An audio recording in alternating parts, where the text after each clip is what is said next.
Halo semuanya, Assalamualaikum warahmatullahi wabarakatuh.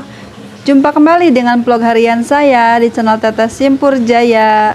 Di video kali ini kita sharing kembali kegiatan di warung sembako ya teman-teman. Aktivitas kali ini bersama Pak suami yang ganteng sedunia. Ya teman-teman, aktivitas kali ini seperti biasa ya, membereskan aneka barang-barang dagangan saya teman-teman. Sekaligus saya mau menata-nata barang belanjaan saya. Dan ini malam hari ya teman-teman, suasananya alhamdulillah ini selepas maghrib ya teman-teman. Pak suami mau gantian salat maghrib dulu teman-teman ya. Saya melanjutkan aktivitas di warung sembako sendirian dulu ya. Nanti disambung lagi bersama-sama ya teman-teman. Nah, di video kali ini saya akan share ke teman-teman semuanya ya. Saya itu buka warung sembako itu modal 11 juta kurang lebih ya teman-teman, seperti itu. Dan beginilah warung sembako saya sekarang ya.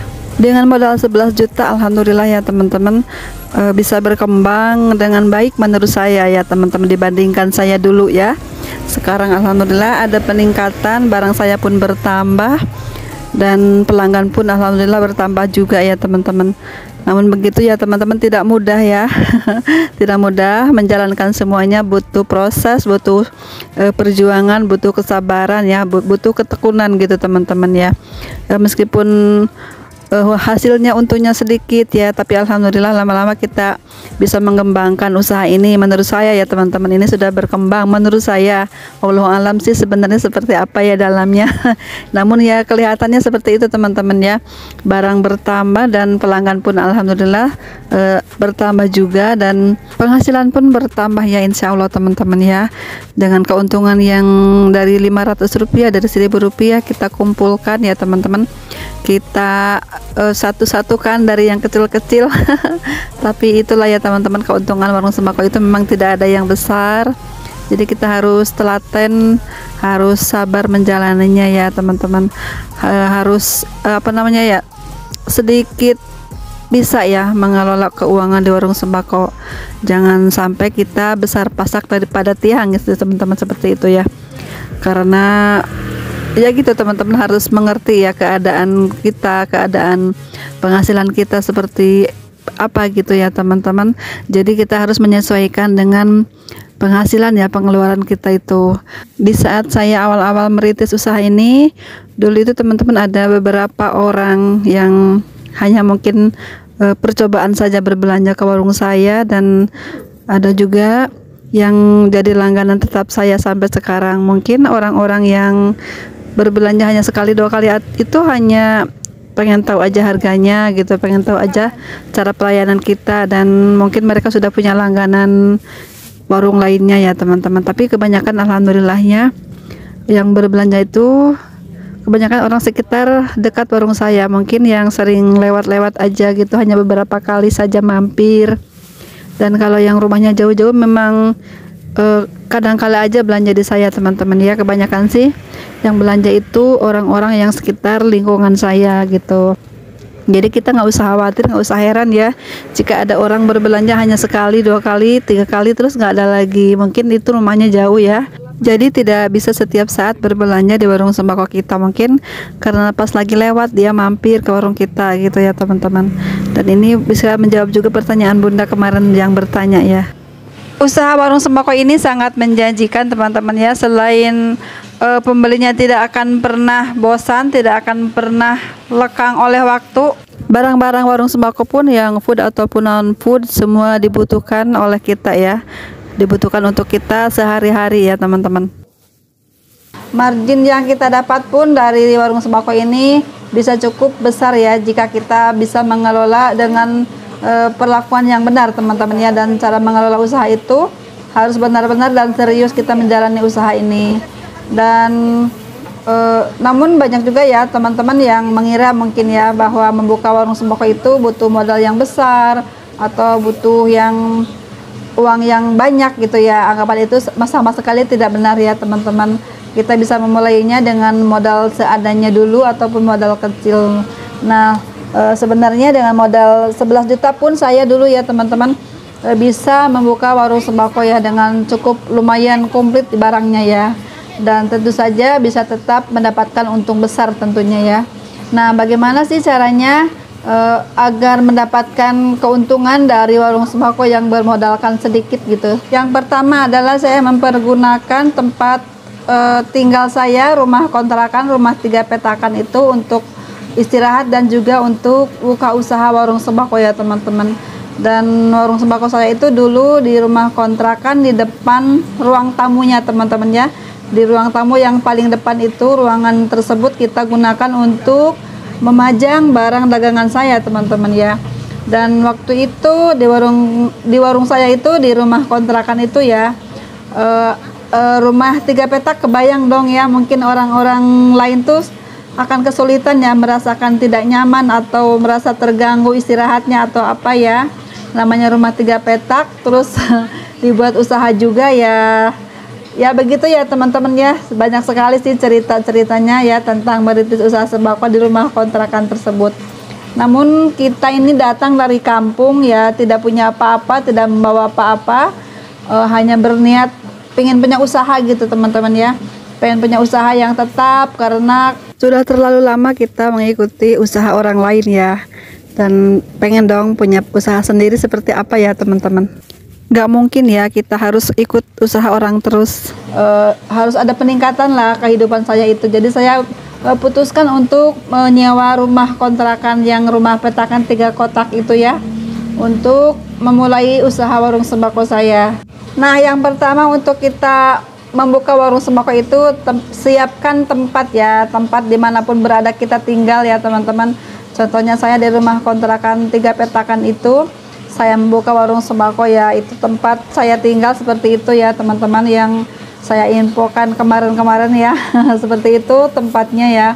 Dan kita memulai buka usaha warung sembako ya. Dengan memanfaatkan ruangan tersebut, saya alhamdulillah membuka warung sembako sendiri ya teman-teman. Tidak menyewa lagi tempat untuk usaha gitu ya. Itu jadi sekalian aja ngontrak rumah, juga ngontrak untuk tempat usaha ya teman-teman. Dan pasti dong setelah kita buka warung sembako akan ada tetangga yang lewat ataupun melihat bahwa saya tuh membuka warung sembako. Nah seperti itu. Dengan kita membuka warung sembako di rumah ya, tetap akan laris manis teman-teman ya, karena bukan dilihat dari tempatnya yang bagus, tapi tentang berapa banyak barang-barang yang dibutuhkan para pelanggan ada tersedia di warung sembako kita ya teman-teman, seperti itu.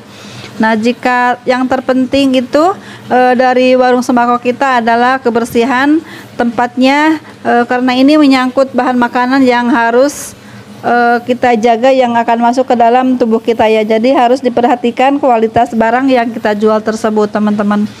Dan yang kedua adalah perbanyaklah variasi produk barang yang kita jual teman-teman. Sembako itu memang terdiri dari 9 jenis saja teman-teman ya. Tapi masyarakat sekitar tentu nggak akan membeli barang-barang sembako saja ya yang saat berkunjung ke warung sembako kita. Pasti akan ada barang-barang lain yang dibutuhkan mereka yang dicari di warung sembako kita ya. Maka itu sediakanlah bahan penunjang lainnya untuk keperluan mereka ya, keperluan para pelanggan kita, seperti bahan untuk membuat bumbu-bumbu ya, aneka rempah gitu, dan produk-produk kebutuhan rumah tangga lainnya seperti alat tulis juga, itu kan merupakan suatu kebutuhan. Alat kebersihan juga ya, itu juga sama merupakan alat kebutuhan di rumah tangga ya. Pokoknya kita sediakan beberapa macam barang kebutuhan di rumah tangga ya, karena 90% yang berbelanja ke warung sembako itu adalah perempuan ya, para emak-emak yang mengerti tentang kebutuhan dalam rumah tangga gitu ya. Yang ketiga adalah kita memberikan kenyamanan kepada para pelanggan yang berbelanja di warung sembako kita ya, dan sudah menjadi sifat yang umum ya, jika sama ibu-ibu rumah tangga itu akan ada sedikit mengobrol dulu ya saat berbelanja gitu teman-teman. Itu akan mengundang juga untuk ibu-ibu itu atau ibu-ibu lainnya datang ke warung kita ya, membeli barang-barang keperluannya. Dan selain itu biasanya karena ibu-ibu itu ngerumpi atau apa ya namanya ya, berkumpul gitu ya, akan menjadikan warung kita itu tertarik seperti ramai pembeli. Dan memang awalnya mungkin hanya penasaran saja, tapi lama-lama mungkin mereka akan membeli barang-barang kebutuhannya ya. Namun jika disambut dengan pelayanan yang ramah dan barang-barang yang lengkap, mereka akan menjadi pelanggan tetap setia kita. Karena ini yang membedakan antara warung sembako kecil dengan warung supermarket gitu ya, warung-warung modern seperti itu ya teman-teman. Kita bisa saling berinteraksi dengan pembeli langsung ya teman-teman. Dan yang keempat, berikan keunggulan dibanding pesaing ya. Tidak melulu harus berlomba dengan membesarkan modal agar tak kalah saing gitu. Kita juga bisa memberikan sedikit inovasi agar berada di atas pesaing gitu. Inovasinya pun tak perlu membutuhkan uang banyak teman-teman ya. Misalnya menjual bahan makanan secara online sehingga menjangkau pembeli yang agak luas gitu ya. Yang jauh lokasinya kita bisa antar gitu, seperti itu ya teman-teman. Yang jauh lokasinya dari warung sembako kita, dan kita bisa juga menawarkan jasa delivery gitu. Misalnya kita tambahkan ongkos 1.000 atau 2.000 rupiah gitu untuk mengantarkan barang tersebut. Yang selanjutnya, kita utamakan pembeli yang loyal daripada harga tinggi ya teman-teman. Mengambil keuntungan besar itu memang sangat menggiurkan sekali, namun itu hanya membuat pembeli kita nggak akan kembali lagi ya, akan mikir-mikir lagi belanja ke warung kita, dan harga terlalu mahal itu ya. Dan sebaiknya kita mengambil keuntungan sewajarnya saja teman-teman ya. Tidak jadi masalah jika kita mendapatkan untung kecil, namun dengan pembeli yang berdatangan, yang sering datang membeli terus barang kita ya, maka itu akan menjadi keuntungan yang sangat besar bagi kita dan akan tetap menjadi langganan kita itu ya teman-teman. Dan keuntungan itu akan stabil mengalir daripada kita menjual dengan harga tinggi namun pembelinya hanya sekali saja membelinya, seperti itu. Jadi berjualan sembako itu tidak ada yang untung besar ya teman-teman. Kita ambil keuntungan 500 rupiah, 1.000 rupiah gitu, tidak apa-apa ya teman-teman. Nanti kan karena yang membeli banyak, insya Allah akan bertambah besar juga keuntungannya. Dan yang selanjutnya, yang keenam adalah fokuslah kita untuk membesarkan usaha kita ya teman-teman. Jika kita sudah mendapatkan untung dari berjualan itu, hal yang paling penting yang harus kita perhatikan adalah mengembangkan warung kita ya, daripada kita menggunakan keuntungannya untuk berbelanja lainnya ya. Kita besarkan toko kita, warung kita ya. Kita tambahkan lagi barang-barang kita yang belum lengkap, yang belum ada di warung sembako kita ya teman-teman. Kita tambahkan lagi dari hasil laba ke penjualan kita ya, dari hasil laba penjualan barang-barang kita, ataupun kita bisa menambahkan fasilitas lainnya di warung kita ya. Dan perbanyak juga stok-stok barang-barang yang sangat laris di warung kita ya, agar warung kita itu lebih maju daripada pesaing kita teman-temannya. Itu salah satunya cara mengembangkan usaha warung sembako dengan modal kecil. Dan yang selanjutnya, yang ketujuh, kita harus mengesampingkan gaya hidup kita teman-teman. Kita harus mengesampingkan ego kita, gengsi kita ya teman-teman. Hiduplah apa adanya, sesuai dengan kemampuan, sesuai dengan kebutuhan kita ya. Terutama sesuaikan dengan penghasilan kita, gaya hidup kita itu ya teman-teman. Jangan terlalu mewah atau terlalu wah pengen dilihat orang gitu ya, tapi kita harus menyesuaikan dengan keadaan kita, dengan penghasilan kita ya. Dan kita itu harus fokus berjualan teman-teman. Ada baiknya juga untuk mengesampingkan gaya hidup itu ya, karena meskipun kita sudah sukses ataupun menjadi pengusaha warung sembako yang sukses gitu, meskipun sudah meraup untung yang sangat besar, kita harus tetap memiliki gaya hidup seperti sederhana ya. Saat kita pertama kali membuka toko itu seperti begitulah ya gaya hidup kita itu teman-teman. Tidak usah yang wah atau pengen dilihat orang seperti apa gitu teman-teman ya. Seadanya, sederhana saja, itu lebih baik menurut saya. Gunakan saja keuntungan itu untuk membesarkan warung kita atau menabung ya, daripada kita meningkatkan gaya hidup ya kan. Lebih baik untuk hal-hal yang lebih berguna, bermanfaat untuk masa depan kita dan keluarga ya teman-teman. Yang selanjutnya adalah kita memperhitungkan modal ya. Yang kedelapan, memperhitungkan modal membuka usaha warung sembako ini ya. Seperti saya itu waktu itu dengan modal 11 jutaan kita bisa membeli semua barang bahan pokok ya untuk dijual gitu teman-teman ya. Dengan membuka warung sembako kecil-kecilan di rumah kontrakan dengan hanya modal 11 jutaan gitu ya teman-teman. Itu untuk semua barangnya alhamdulillah sudah agak komplit, namun belum banyak stoknya ya, hanya beberapa piece saja gitu. Dengan waktu itu etalase saya sudah punya ya, biarpun second gitu, dan kulkas pun kulkas rumahan gitu teman-teman ya, dan meja kursi ya seadanya aja di rumah ya teman-teman, segitu. Dan untuk perlengkapan lainnya seperti timbangan ataupun menempatkan wadah-wadah barang sembako itu saya menggunakan timbangan yang manual ya, yang bebek waktu itu ya. Dan untuk menempatkan barang-barang lainnya itu seperti membuat rak kayu itu teman-teman ya, rak terbuat dari kayu. Dan ya begitulah seadanya ya, paling kalkulator ya teman-teman kita sediakan itu barang-barang untuk kebutuhan kita di warung sembako ya, ataupun literan beras seperti itu ya teman-teman. Mudah-mudahan saja sih barang-barang yang kita butuhkan itu tidak usah membeli yang bagus, yang baru, yang penting bisa digunakan dengan baik teman-teman ya. Dan yang ke-9 adalah cara saya waktu itu membuka warung sembako dengan modal 11 jutaan ya. Kita itu melakukan pembukuan yang baik teman-teman ya.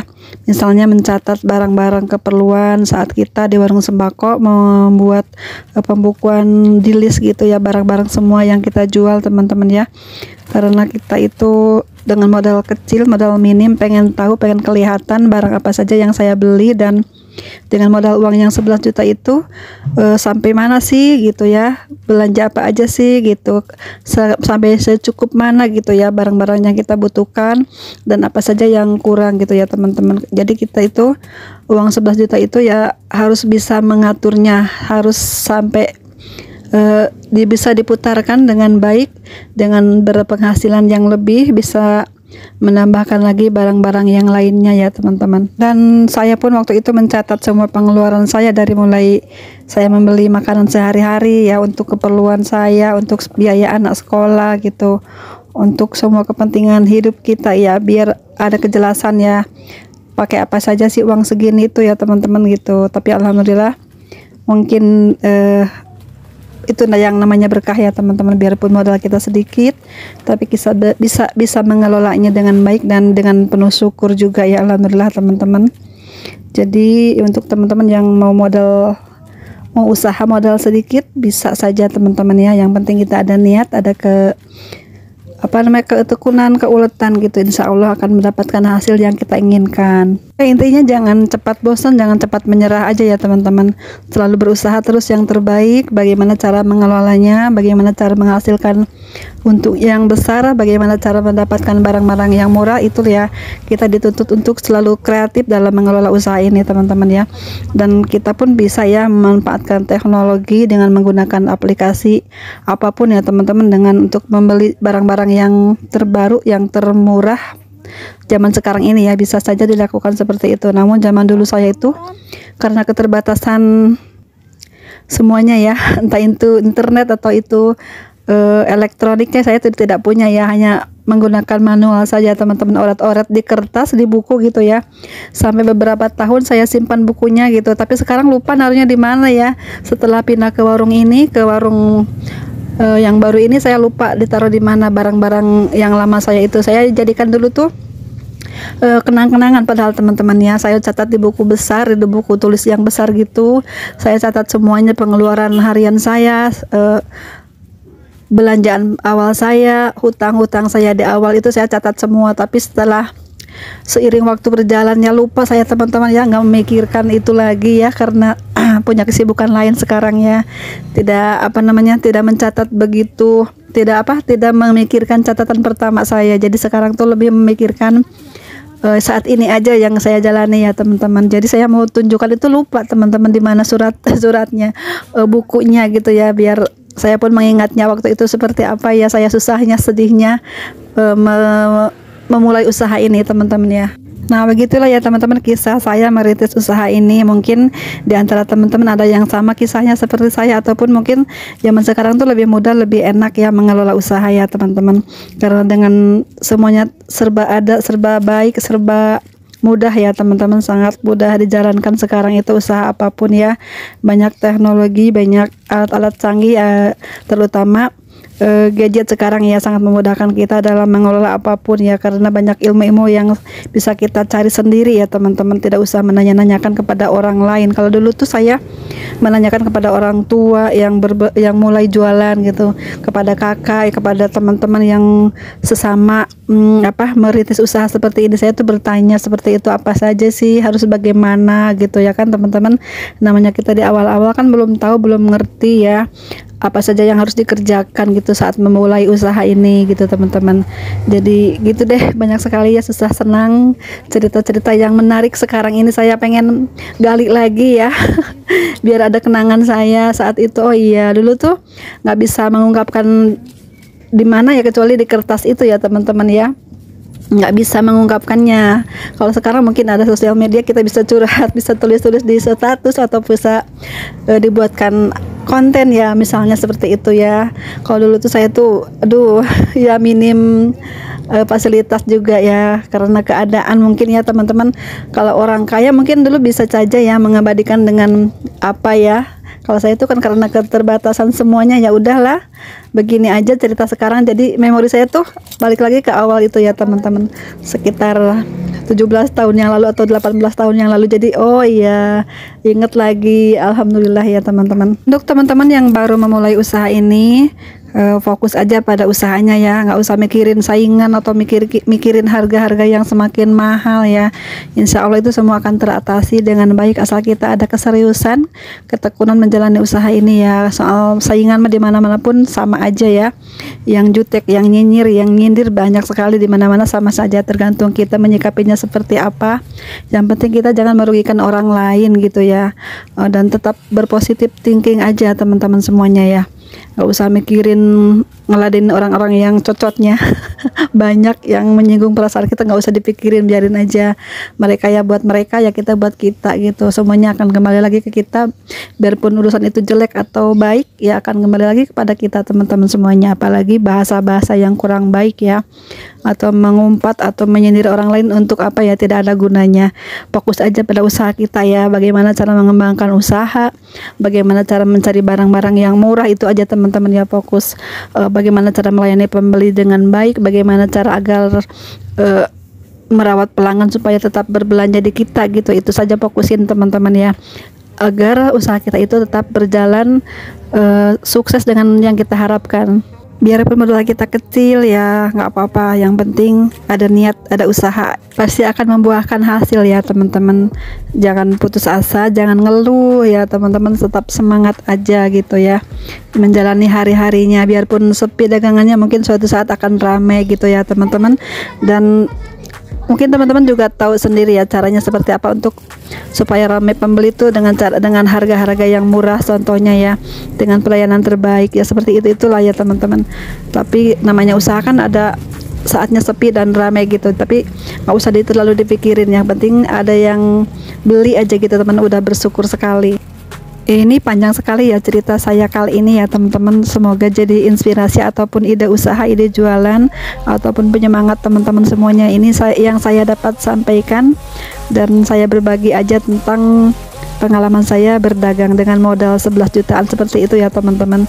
Terima kasih semuanya yang sudah mendukung, yang sudah mensupport ya, selalu mensupport channel saya. Saya ucapkan terima kasih, dan alhamdulillah sekali ya, banyak teman-teman baik yang membantu saya mengelola channel ini. Dan untuk teman-teman yang selalu nge-share video-video saya ucapkan terima kasih banyak.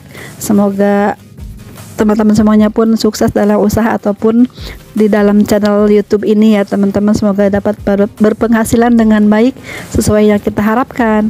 Dan untuk teman-teman yang baru gabung, yang baru menemukan channel saya atau baru menonton video saya ucapkan selamat datang dan terima kasih sudah mengklik video saya, dan saya ucapkan salam kenal untuk semuanya ya. Nah itu dulu teman-teman ya video saya kali ini, semoga ada manfaatnya ya. Tetap semangat semuanya, sampai jumpa di video selanjutnya. Assalamualaikum warahmatullahi wabarakatuh.